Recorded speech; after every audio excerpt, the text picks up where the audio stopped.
Sir फिर से आपका कंपटीशन फाइट में स्वागत है। और आज आपके लिए मैं बहुत सारा जीके का इम्पोर्टेंट क्वेश्चन लेके आया हूँ जो लगभग सारे एग्जाम के लिए और ज़्यादातर मैं आपको बता दूँ, मैं जोर दे के बोल रहा हूँ कि आपका बहुत ही जल्द बिहार फॉरेस्ट गार्ड का जो फॉर्म आया है, बिहार फॉरेस्टर का जो फॉर्म आया है, ये सब के लिए तो मोस्ट इम्पोर्टेंट है। तो इसके लिए आप अगर तैयारी करना चाहते हैं तो मेरे चैनल के साथ जुड़ जाइए और इसका ज़्यादा से ज़्यादा आपको फ़ायदा मिलेगा। और आप देखिए क्वेश्चन का कलेक्शन कैसा है, बहुत ही मेहनत करना पड़ा इसको ढूंढने के लिए। चलिए देखते हैं। पहला क्वेश्चन आपके स्क्रीन पे है, प्रधानमंत्री ग्राम सड़क योजना कब शुरू की गई थी? तो याद रखिएगा 5 दिसंबर 2000 ईस्वी में इसको 25 दिसंबर 2000 ईस्वी में इसको शुरू की गई थी। प्रधानमंत्री मतलब पीएम रोड योजना, सड़क योजना कब शुरू की गई थी? तो 25 दिसंबर 2000 ईस्वी को। दूसरा नंबर क्वेश्चन है, राजकीय बस सेवा प्रारंभ करने वाली राजस्थान का पहला जिला कौन है? तो याद रखिएगा टोंक। और ये कब शुरू की गई थी? तो 1952 ईस्वी में। चैनल को सब्सक्राइब कर लीजिएगा और बेल आइकन को दबा दीजिएगा और ज़्यादा से ज़्यादा इसको शेयर कर दीजिएगा। तीसरा नंबर क्वेश्चन है, भारत का सबसे बड़ा रेलवे मॉडल कक्ष कहाँ पर है? तो याद रखिएगा उदयपुर। कोई ऐसा क्वेश्चन नहीं है जो मतलब इधर उधर का क्वेश्चन है, सारा का सारा इसमें क्वेश्चन जितना भी कलेक्शन है सारा का सारा इंपॉर्टेंट है आपके एग्जाम के लिए। आप इसको देख सकते हैं। शरीर में रेड ब्लड सेल्स जो होते हैं उसका निर्माण कहाँ होता है? तो याद रखिएगा उसका निर्माण जो होता है अस्थि मज्जा में होता है। ये बहुत बार एग्जाम में पूछा गया क्वेश्चन है। चलिए पांचवा नंबर क्वेश्चन है, हीमोफीलिया। उसके बाद है मांगोलिज्म वर्णांधता किस प्रकार के रोग हैं? तो याद रखिएगा ये आनुवांशिक रोग है, जेनेटिक रोग है। याद रखिएगा ये जन्म से ही ये बीमारी होती है, जेनेटिक रोग उसे बोलते हैं। उसके बाद है पक्षियों एवं उसके स्वभाव का अध्ययन करने वाले विज्ञान को क्या कहते हैं? तो याद रखिएगा ऑर्निथोलॉजी बोला जाता है इसको। पक्षियों एवं उनके स्वभाव का अध्ययन करने वाले विज्ञान को ऑर्निथोलॉजी बोला जाता है। अगला क्वेश्चन है, मानव जाति का अध्ययन करने को क्या कहते हैं? तो याद रखिएगा एंथ्रोपोलॉजी। मानव जाति का अगर अध्ययन कर रहे हैं मनुष्य के बारे में तो इसको बोला जाता है एंथ्रोपोलॉजी। ठीक है फ्रेंड्स। उसके बाद है आठवां नंबर क्वेश्चन, छिपकलियों का अध्ययन। याद रखिएगा छिपकली जो होता है उसका अध्ययन क्या कहलाता है? तो सोरोलॉजी कहलाता है। आप इसको याद कर सकते हैं, सोरोलॉजी कहलाएगा। ठीक है फ्रेंड्स। उसके बाद है 9 नंबर क्वेश्चन है, सोर्टर्स सोर्टर्स रोग का रोगजनक जीवाणु क्या है? तो याद रखिएगा एंथ्रेक्स जीवाणु के कारण ये रोग होता है। अगला क्वेश्चन है आपके कंप्यूटर स्क्रीन पे, डॉक्टर तापमापी से कितने डिग्री सेल्सियस ताप मापा जा सकता है?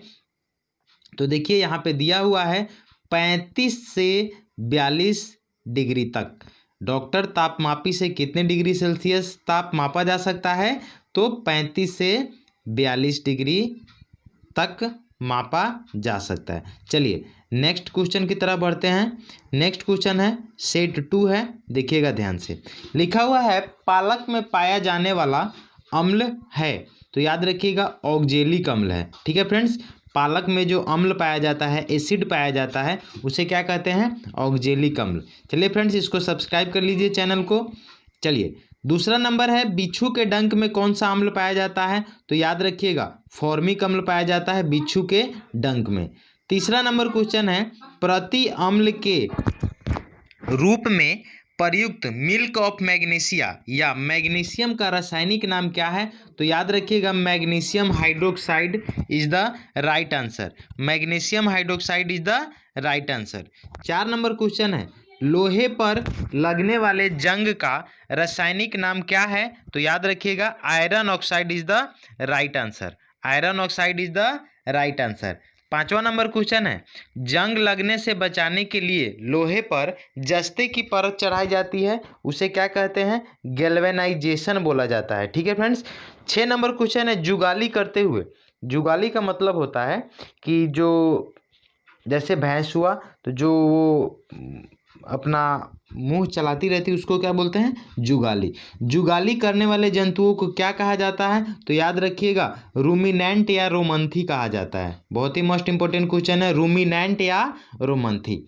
7 नंबर क्वेश्चन है, वसा का पूर्ण रूपेण पाचन छोटी आंत या क्षुद्र आंत में होता है? ये सारे को मालूम होगा। मानव शरीर की सबसे बड़ी ग्रंथि का नाम क्या है? तो यकृत इज द राइट आंसर।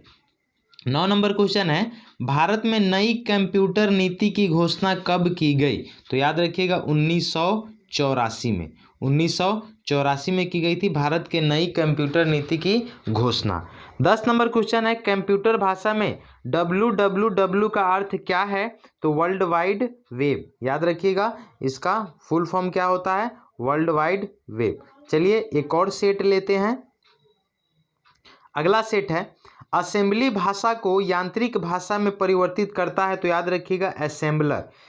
दूसरा नंबर क्वेश्चन है, 1 किलोबाइट में कितनी बाइट होती है? यानी 1 किलोबाइट में कितनी बाइट होती है? तो 1024 बाइट होती है, 1024। याद रखिएगा।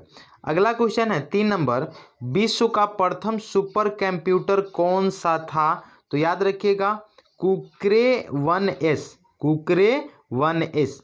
Y2K संकट को अन्य क्या नाम दिया गया? Y2K संकट को क्या नाम दिया गया? तो याद रखिएगा मिलियन बग। मिलियन बग इसका दूसरा नाम है। 5वां नंबर क्वेश्चन है, भारत का पहला सुपर कंप्यूटर का क्या नाम था? ये क्वेश्चन बार बार पूछा जाता है, तो याद रखिएगा फ्लो सावर। 6ठा नंबर क्वेश्चन है, भारत के सुपर कंप्यूटर का क्या नाम है जो प्रति सेकंड 1 खरब गणना कर सकता है? याद रखिएगा 1 खरब गणना कर सकता है, तो परम 10,000। ठीक है फ्रेंड्स, परम 10,000 is the right answer. 7 number है 27, उड़ते हुए विमान की ऊंचाई नापने के लिए कौन सा यंत्र? तो याद रखिएगा अल्टीमीटर का यूज किया जाता है। ठीक है फ्रेंड्स। 8 नंबर क्वेश्चन है, किस उपकरण से हवा की शक्ति व गति मापी जाती है? तो anemometer is the right answer. 9 number question है, विद्युत धारा का संग्रहण किस उपकरण द्वारा किया जाता है जो आवश्यकता पड़ने पर काम में लिया जा सकता है? तो याद रखिएगा एक्यूमुलेटर। क्या होगा? एक्यूमुलेटर। 10 नंबर क्वेश्चन है, सूक्ष्म जीव विज्ञान का जनक किसे कहा जाता है? तो लुईस पाश्चर को। फ्रेंड्स चैनल को सब्सक्राइब कर लीजिएगा। मैं आपका ज़्यादा टाइम तो नहीं लूँगा, रोज़ 30 क्वेश्चन का मैं 3 सेट करवाऊँगा और ज़्यादा से ज़्यादा ये 20 से 25 क्लास चलेगी और आपका सारा का सारा जीके आपका जितने भी एग्ज़ाम है वो सारे के लिए कवर हो जाएंगे। तो मिलते हैं अपने नेक्स्ट वीडियो में। तो आज के लिए इतना ही। Bye bye, take care.